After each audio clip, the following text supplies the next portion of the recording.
Welcome to this new Addon Spotlight. In this Addon Spotlight we're gonna look at the Working Title G1000 NXi. It's still in early beta access, but they added a tons of features again, as always, as part of the new release. The good thing is that the new release is also supported with the latest sim update, which has been released earlier this week. And Working Title also made sure that their other add-ons like the G3000 and the CG4 are now compatible with sim update number 6. In this video we're gonna only look at the G1000 NXi, and we're gonna start with the PFD. So in the PFD they made some changes. So let me go back to the main menu. So on the bottom you can see a lot of options, right? And one of those options is the PFD OPT, which already had the option to show the wind, right? So in this case show wind data, but if there's no wind data available it won't show it, of course. It had the option to change or show the DME, which means in this case we set up this DME or nav, and that is normally the distance is shown here, so the distance to this beacon. Then we have the bearing, which we can change from GPS to nothing, to ILS, to nav2, to ADF, and the same thing for bearing number 2. And we've got the old units either in inch or HPA, but that I think that wasn't new, to be honest, and that will change the altimeter here. Then we've got the standard barometer, which you can also select. So for example, you want to show the standard barometer, then it will show up like this, as currently shown here. But you can change it back to HPA by doing this and by deselecting the standard barometer again. Then there is another interesting change, and that's what they call the selectable between artificial horizon and synthetic vision. So this is the artificial horizon, which you currently see, but when pressing the SVT option you now have the option to show or display, as you can see here, the degrees, I think it is. Yeah, the heading label, what they call it. But you can also change it to this. This I would say is kind of old school, right? It almost brings back memories of previous versions of Flight Simulator. So you can now change between both of them. It looks like that there are some work to do. For example, the APT sign and the path weights are not yet shown yet. Then we have the available inset or HSI map, which we can find here on the bottom. I'm not sure if this one was really new, but you have the option to show it either here or in the center. In the center it replaces, of course, the I would say the compass here, because it doesn't add a lot of value. And if you select this one, you can go back and you can enable certain options. For example, you can show the traffic, show the topography instead of the blue markers here, relative terrain, and next red. I'm not sure where it's used for, to be honest. So hopefully they will add that functionality, because I don't think that next red is working as far as I could see. HSI, right, discuss them. We can set the V-speed box pulled from the aircraft config data, and the V-speed box are shown here. So those are the indicators where you can take off, where you're rotating, etc. So they are shown here in this piece. Then you've got the timer ref page, which count up and count down timer, and the V-speed input. So let me see where I can find that. That's here. So here's the timer, which you can start easily using these buttons. And these are the the speeds. So the reference speeds, the V speeds, and you can switch them on or off, right? At least probably we need to do it using this button.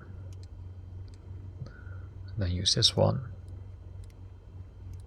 Yeah, and that will remove them from here, right? So now it's removed. Now it's switched on. So you have the option here to remove them or add them, depending on what you want to have. Then we've got the baro minimums and the bearing pointers. Bearing pointers are these ones. And we've got the nearest airport allows easy direct to and radio tuning capabilities. Right, so the nearest, you can find it here, and then it will show you the airports which are close to you. And based on that, you should be able to select them. At least I thought that you could select them. Oh yeah, here we go. So we can go, for example, here and then hit enter. And then it will set it to that airfield, if I'm correct. Or to that airport in this case. And you can scroll down really easy, right? So let me see if we can select something. Oh, it's only used for the radio. Ah, that's the change they make. Say, hey, easy direct to and radio tuning capabilities. Okay, well, it's nice, right? You can do it from here easily, as you can see. Then you've got the standard borrow option, which is the one we already discussed. In the PFD option, you can hit standard borrow, and then you will see this standard borrow instead of the other options. It really depends on what you prefer, right? So I'm switching it off again. And the ADF bearing pointer option and tuning in the ADF DME menu. So that's here. Here you can tune the ADF and also set the DME mode. In this case, the DME mode has been set to NAV1, and you can change the ADF. This is the active one, this is the passive one, and you can change it wherever you want. Then we've got the right side. So let me hide the flight plan. And the first thing they made changes to is the engine part. Again, this is still under development. So they improved the instrument displays, right? You can see the RPM, you can see the pressure of the oil, the temperature of the oil. And I think this is the exhaustion temperature, then the fuel quantity left and right, engine hours, and then you've got the electrical pieces here. You can set it to engine. You can also check if it's lean, yes or no, which allow you to make some or review some settings here. And you can go to system, which shows some other settings like the oil PSI, temperature again, the fuel calculator, and the quantity, electrical buses again. Reset view, I think that's a new functionality. But I tried it and didn't see much happening, so I need to figure out what it's doing. And we've got the gal, which allows you to make changes to the gal, -10 gal, +10 gal. So an option. Gal rem probably is for goal remaining, which probably means it's something referring to the fuel or something. So if you want to go back to the engine mode, click on engine. So you've got 3 options here which you can use, and then of course you've got this functionalities. So that's to the MFD. Flight plans, and that can be found of course on the FPL button. They made some changes to that. Full support for waypoint input with available waypoint details. So let me figure out a waypoint, and there are a few ways to do that, right? We can use the VFR map. So let's use ZNF, so Zulu November Foxtrot. So let's hit the arrow here.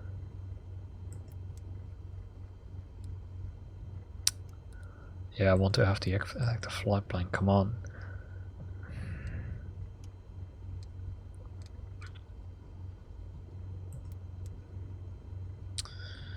Flight plan. I think they're having that option again. That it, I would say, has changed the view.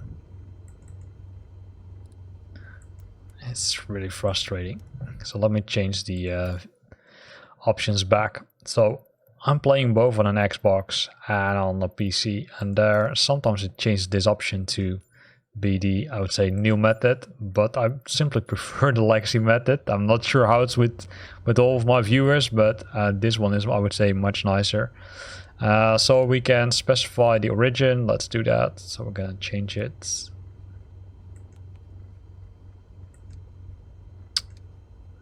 Come on, what did I do? I'm doing it correct, right? So let me try to move to the other way. So we're going to change it and then change it to the airport we're departing from. And this is where you see the new option, right? So we can go to Charlie and then need to move to the next position.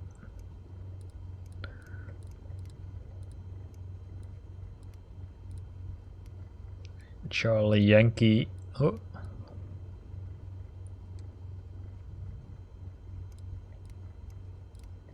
And then another Yankee.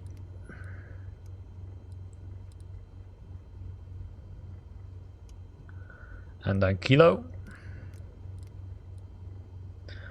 So this shows you all the information, right? So we're gonna simply hit enter, and then we're not gonna select the runway, and then we're gonna move some positions down to the end route, and there we're gonna see a lot of functionality. So you don't need to have the VFR map because it's already shown here, right? So that's cool. I think I really like this functionality. It makes it easier to find out, okay, how you can say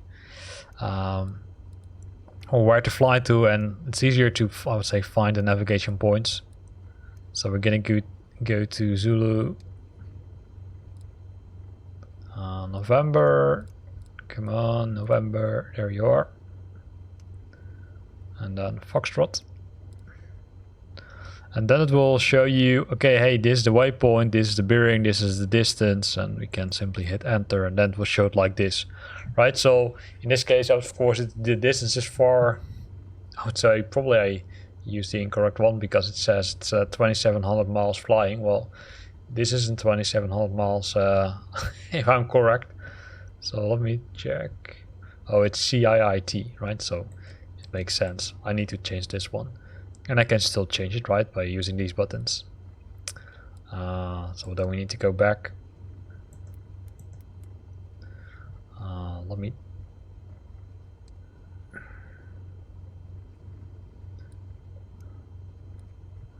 This is a little bit strange. I would have expected that you could have changed the option earlier on. Do we need to change somewhere else then? Probably here. That's something to figure out. I will probably post a new video about it if I found out how to do it, because this does not make a lot of sense, to be honest. I would have hoped that you could change it.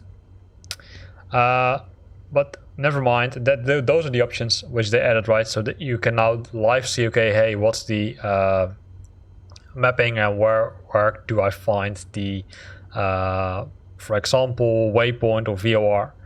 They also added the new icons, as you saw earlier. They've added some new icons here also, and they've added an option to show the traffic, which is here. You can show the terrain, right? So you can say relative, off, or topo, and you have the weather displays, which is where is it? I think it's the next red, or it's meter, but meter doesn't work yet. So hopefully that's the option which is being added in this case. Well, here is Z and F, right? So so other than that, they automatically identifies, they changed the navigation radio, sorry, to automatically identify the localized and VORs when tuned in, and the auto tuning approach frequencies and auto switching HSI for ILS approaches. Other than that, they've done some work on the navigation piece. They completely overhauled the flight management system, supporting all 23 AirInc and 424 lag types. They did a full real-time flight path vectorization and on-map visualization mapping, matching the real units. And so that's probably the part they're referring here. And they added support of Direct2 with proper matching behavior and waypoint sequencing. And that's the part that if you do a direct flight, for example, you can, or it depends, sometimes they have the option, if you're doing a flight, it would mess up the order of the waypoints, and that's something they fixed, so that's cool. Then they added automatic and authentic nav and CDI scaling depending on the flight phase, right? So depending on the flight phase, it automatically scales the nav CDI depending if you're on departure, terminal, approach, or LPV. And they added the user-controlled holds as well as published holds. Right, so that's something I discussed in a previous video, that you can now, let's say, configure your own holds. Checking where it was. I think it was higher in the list. Oh yeah, you needed to configure first of flight for that, so that's not an option here. Or was it here? No, because here are the map options, right? So you can see the topo scale, you can see the map, and you can click on OK, and that's I would say all nice. So default settings have been changed a bit, but not too worrying. One other thing which I didn't discuss, that's also in a flight map, is that you can now add waypoints by using the keyboard. That's to make it more accessible, right? So you can do that by clicking on the input window, or input box I should say, once you have it. And there we come into the nightmare again, that I did something which probably wasn't good to do. So need to press this button, and then I can say, oh, can't say it here. Well, probably we need to start rotating. And now you can see that there are small icons appearing, and then we can, for example, type, what shall we do? You are, come on. You are, and then it will move to the waypoint, right? So make sure that you're paying attention to the icon which is being shown, and then you can select it, and then you can still change it, right? You can still change it to using these buttons, but if you click again on this one, you can type it using the keyboard and also easily remove it. Saves you a lot of scrolling, so makes it easier. Then we have the VNAV part, so let me hide this one. We've got the VNAV part also here, the active VNV profile. That's all work in progress. They added some functionality, the full VNAV path navigation simulation with correct VP, TH arm and active behavior. They corrected the vertical deviation indications for VNV active profiles for GP and GPS, and the accurate VNAV path calculation for vectorized plan includes path guidance through turns and arcs, which means that they will simply provide you the altimeter here so that you are flying on the correct level. It also provides vertical guidance from loaded procedures such as departures. So let me show that, right? If we're departing from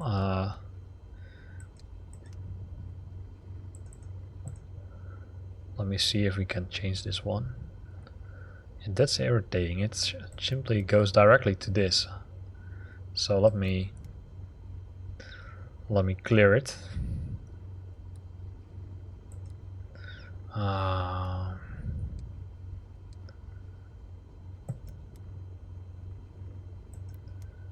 And then let's set it again, and then we're going to use the keyboard.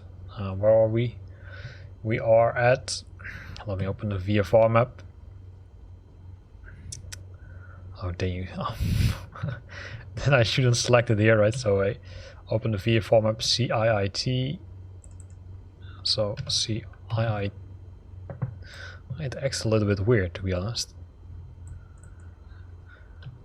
So you need to be careful that you're selecting it correctly. So CIIT, that's correct. So let me reset the view a bit. CIIT. What did I do? Hit enter. Yeah, so now it's correct. So based on that, you can go to the procedures button and say, okay, hey, I want to, for example, change the arrival. I will simply accept all the defaults for now.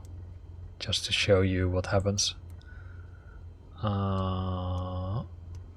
And then we click load, and you will see now that they added the altitudes, right? So from this until ZNF, we're expected to climb to 3,000 feet and continue or remain on 3,000 feet. So that's all done. This is for the approach. What did we do? Yeah, I think that was the approach that we did. So what we did is we configured a flight which departs from CIAT to ZNF and then back to the airport again. And you can see that it now nicely shows the altitudes. So the same thing you can do for approaches or departures, I should say. Let's do some departures. Again, I'm gonna accept all the default values and then hit load. And you can see here it also, in this case, it doesn't show the altitudes here, but it looks like it established that we need to fly at 3,000 here. So that's something I need to figure out. Okay, how do they figure that out? How do they establish that? Probably it's due to the fact that the autopilot has been set to 3,000 feet. That's what I'm expecting, but I will check it. Nice thing, of course, that if you're using this method, that you can use the active VNAV profiles also. As you can see that there are there's some information displayed here. But again, this is all work in progress. So what they say is, okay, hey, 3 degrees, top of descent. You can all configure it here. So I'm gonna test this and probably record a new video about that, how that especially works, because this is kind of cool functionality, which a lot of other aircrafts don't have yet. Other than that, there is nothing else. I think we discussed most things which they've changed. So I would say kudos again to the Working Title people. They bumped up the version to 0.8 from the G1000 NXi. A lot of cool new features being added. It still is in open beta, right? So early access beta they call it. But it can be used pretty well for flying around. I would say it's good enough to start using for flying. So here ends this add-on spotlight. Hope you liked it. If you liked it, then consider to use the like button. If you've got questions or comments, then feel free to post them in the comment box below. And if you want to stay up to date about new videos, then consider subscribing to my channel. Thanks for watching and see you next time.